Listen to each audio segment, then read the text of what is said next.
Em đừng đi xa quá, xin em đừng đi em à. Một lần này nữa thôi để anh được ôm lấy, được chăm sóc em, được bên em mỗi ngày, để từng khoảnh khắc mãi có em ở đây. Chẳng vì anh đã quá vô tâm, anh quá hư đời, nhưng thật tình anh vẫn yêu em, yêu nhiều lắm. Đừng đi nữa em, đừng xa anh người ơi, hãy tin tình yêu anh, yêu mãi thôi như lúc ban đầu.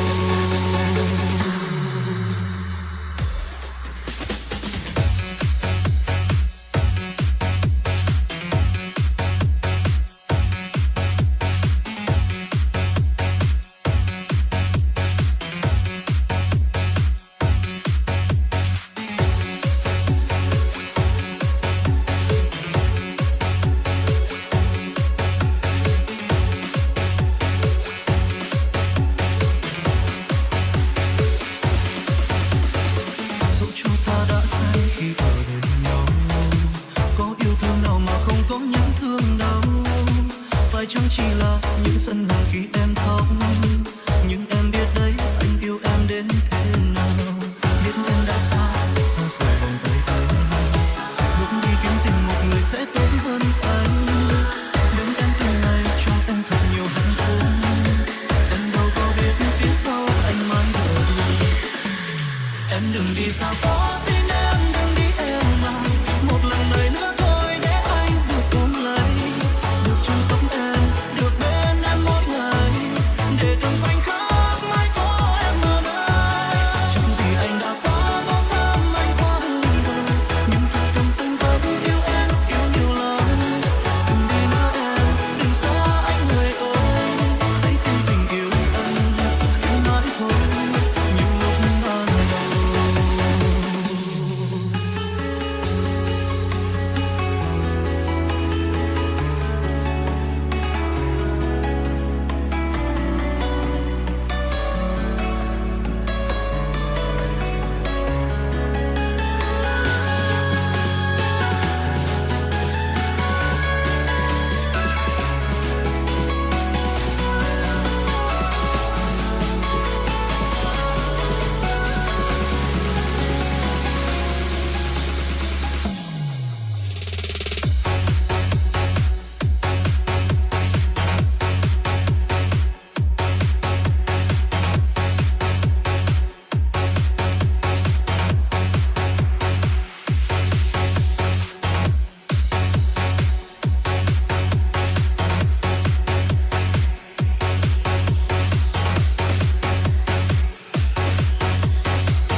Em đừng đi xa quá, xin em